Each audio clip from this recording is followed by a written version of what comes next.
A Eliane me perguntou: doutora Beth, descobri que sou dependente emocional. Tenho muita dificuldade em regular o meu peso e já fiz muitas dietas, mas não consigo resolver. Existe alguma relação entre esse transtorno e essa dificuldade? There was once a day that I would pray for you. I'd go and misbehave just so you'd notice too. Sneaking looks up and down from across the room. And damn, what a hell of a view. I feel good, you look great. I like you, I can't wait. A first time, a first date. You're so fine, I'm so late. You sip wine. Olá, é um prazer ter você aqui hoje nesse vídeo. Como eu disse semana passada, eu dividi essa resposta da Eliane em duas partes. E hoje eu vou falar da parte 2. E se você não assistiu a primeira parte dele, estou deixando aqui o link para que você assista depois desse vídeo. Não tem problema inverter a ordem, ok? Nessa parte 2, vou falar sobre o vício em comer, ou a dependência em comer. Vou especificar o que acontece com as pessoas que sofrem de vício em comida, ou seja, os comedores compulsivos. Eles têm a necessidade de comer independentemente de estar com fome.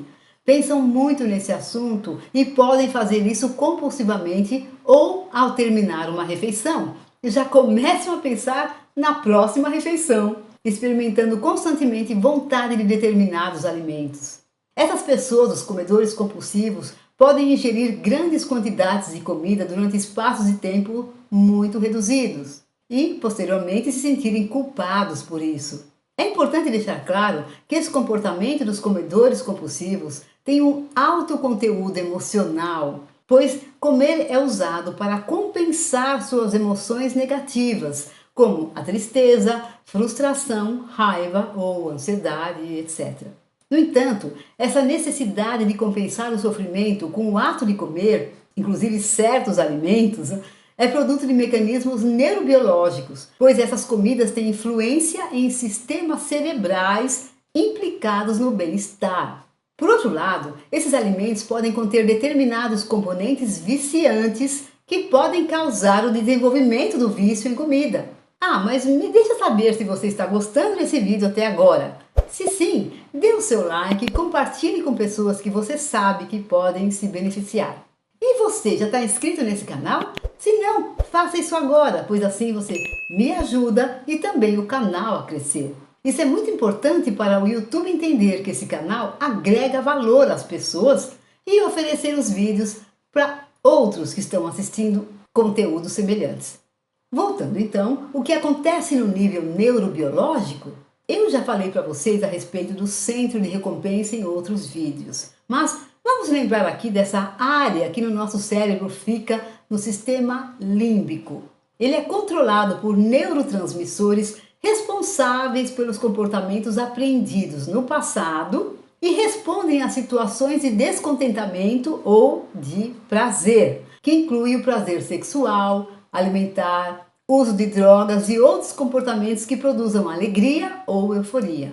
Numa pessoa que não sofre de um vício, esse sistema de recompensa controla a capacidade do corpo de sentir prazer e motiva uma pessoa a repetir comportamentos necessários para prosperar, como passar tempo com os entes queridos, intimidade física ou alcançar um objetivo que ela tenha na vida. Por outro lado, determinadas substâncias viciantes produzem um efeito no sistema límbico, produzindo uma associação artificial de prazer.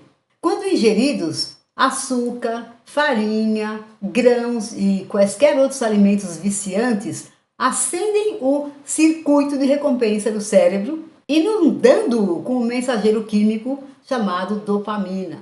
A superestimulação do circuito de recompensa da dopamina pode causar um barato, um sentimento prazeroso que pode levar as pessoas a comer esses alimentos repetidamente, mesmo que elas não percebam. Geralmente o que as pessoas dizem é: eu como porque eu gosto. Claro, né? Só que elas não entendem talvez o que tem por trás desse eu gosto. Se essas substâncias ou alimentos são consumidas regularmente, afetam diretamente o sistema límbico, iniciando o processo de adicção. Alguns alimentos que podem afetar esse sistema são os açúcares, os queijos ou a gordura. Por isso que muita gente gosta de fritura.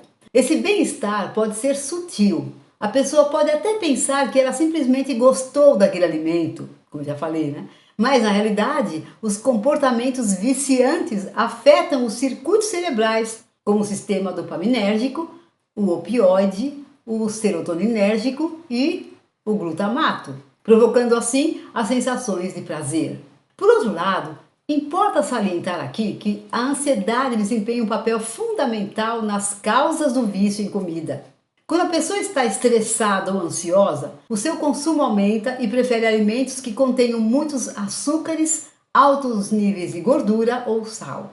Este conjunto de alimentos produzem sensação de bem-estar, pois atuam de forma similar às endorfinas cerebrais. Quando essa sensação de bem-estar diminui, a ansiedade aparece de novo pela culpabilidade do excesso cometido e a pessoa precisa comer outra vez, criando assim um círculo vicioso.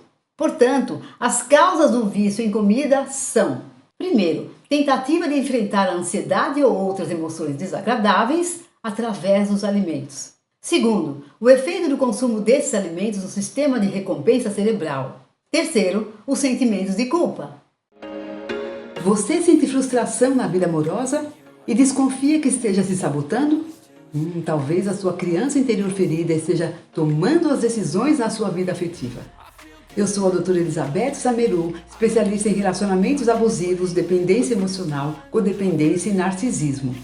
Eu quero te ajudar a se libertar dos traumas dessa criança interior para que você pare de se sabotar e tenha condições de viver uma vida afetiva plena. Para isso, eu criei o método Criança Interior Ferida, Origem e Tratamento. Quer saber mais detalhes? Clique no botão que vai aparecer aqui na tela e se inscreva. Vamos falar agora dos sintomas do vício em comida. Os sintomas do vício em comida servem para identificar esse transtorno. Os sintomas que apresentam os comedores compulsivos são os seguintes: comer em grandes quantidades de forma recorrente, pelo menos 2 vezes por semana durante um período de 6 meses ou mais. Os comedores compulsivos podem comer até se sentir desconfortavelmente cheios. Segundo, perda do controle. Durante o excesso alimentar, a pessoa sente que não pode controlar a ação. Terceiro, comer excessivamente rápido. A sensação de perda de controle é um sintoma típico dos vícios. Outro aspecto, comer sem fome real. Ingerir comida mesmo quando não tem fome ou está cheio é outro dos sintomas do vício em comida. Outro, comer às escondidas ou sozinho. Esse sintoma do vício em comida é devido ao sentimento de culpabilidade e vergonha. Outro sintoma, problemas gastrointestinais. Depois do excesso podem surgir inchaço, dores por gases, diarreias, indigestão ou cãibras abdominais. Um outro sintoma, culpabilidade. O excesso pode causar nos comedores compulsivos sentimentos de culpa, até mesmo depressão ou decepções posteriores. Outro sintoma, ansiedade. O comportamento compulsivo gera angústia, mas a pessoa não consegue deixar de fazê-lo. Este é um dos sintomas mais característicos do vício em comida. Outro sintoma, tentativas de parar o comportamento sem sucesso. Então a pessoa começa a fazer dietas frequentes, normalmente sem variações de peso. Vou falar um pouco das consequências desse vício em comida. As consequências são diversas e podem se diferenciar em consequências psicológicas e físicas. Quanto às consequências físicas, a principal doença é a obesidade, como vocês devem imaginar. O vício em comida e a obesidade podem ocasionar problemas cardíacos, o surgimento do diabetes tipo 2, doenças gastrointestinais e até determinados transtornos respiratórios. Por outro lado, as consequências psicológicas do vício em comida são várias. Para além de gerar elevados picos de estresse, ansiedade e culpabilidade, o vício em comida se relaciona com o aparecimento dos transtornos de humor, como depressão e bipolaridade, transtornos de ansiedade e com o início de consumo de substâncias como o álcool e outras drogas. Agora eu vou falar da relação entre a dependência emocional e os transtornos alimentares mais diretamente. Qualquer dependência envolve fazer algo e obter como consequência uma dose de endorfinas para que a pessoa queira fazer isso repetidamente. Como vimos na parte 1 desse tema, se você não viu ainda, é importante que veja. Eu vou deixar o link aqui para que você o assista depois desse, ok? Como eu ia dizendo, como vimos na parte 1 desse tema, existe uma relação comprovada entre experiências adversas na infância que geraram traumas e os transtornos alimentares. Por outro lado, como já falei em outro vídeo, há uma correlação clara entre traumas na infância e a codependência, especialmente quando ocorre o trauma complexo, que é aquela situação em que a pessoa vive sendo traumatizada repetidamente de um ou vários jeitos, especialmente isso ocorre durante a infância. Fase, claro, em que a criança não tem grande poder de se defender de uma forma adequada. Além disso, muitas das características das pessoas com codependência também estão presentes em indivíduos com transtornos alimentares. Não é difícil imaginar que uma pessoa possa ter esses dois transtornos. É o que chamamos de comorbidades. Mas para entender melhor, o que pode fazer com que uma pessoa codependente adquira também o transtorno alimentar? Bem, na infância podem ocorrer fatores familiares. Primeiro, por exemplo, se estiver numa família disfuncional, o que é muito comum na codependência, um ou os dois pais ou cuidadores têm o hábito de comer para tentar compensar a ansiedade, estresse ou emoção negativa. As crianças acabam seguindo o modelo dos pais. Quando estão ansiosas, frustradas ou estressadas, vão fazer a mesma coisa. Segundo, outra possibilidade é que, frente à disfuncionalidade familiar, ao se sentir negligenciada ou desamparada ou afetivamente abandonada ou com as suas necessidades não suficientemente atendidas, essa criança tenha sentido um vazio importante ou emoções negativas e tenha se dado conta, o que é muito fácil de acontecer, que comer é um modo fácil e super simples de aliviar o sofrimento. Afinal, é uma opção altamente disponível, é só abrir a geladeira, o armário, etc.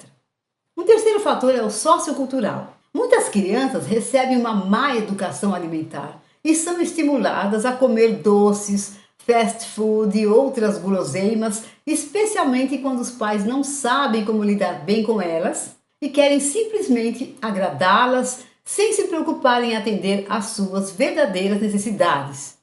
Isso acontece, por exemplo, se uma criança está chorando ou fazendo birra e os pais querem que ela se cale logo ou pare com aquele comportamento inadequado.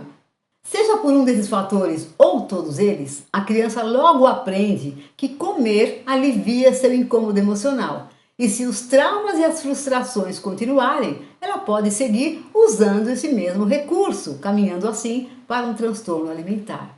Agora conta pra mim aqui nos comentários se você acha que sofre do vício em comer ou de algum outro transtorno alimentar. Se esse vídeo ajudou você, mostre a sua gratidão dando um like. E se você ainda não está inscrito nesse canal, se inscreva e compartilhe o vídeo com quem precisa desse conteúdo.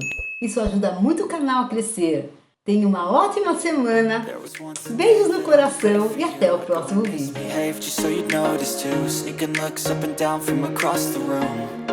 Damn, what a hell of a view. I feel good, you look great, I like you, I can't wait. A first time, a first date, you're so fine, I'm so late. You sip wine.